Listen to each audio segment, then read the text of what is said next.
Merhaba arkadaşlar, yepyeni haberlerle karşınızdayız.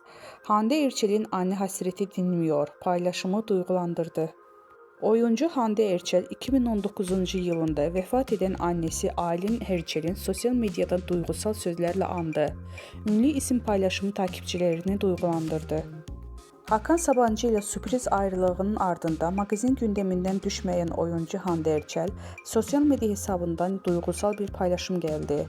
2019 yılında annesi Aylin Erçel'i kaybeden Erçel, paylaşımıyla görenleri duygulandırdı.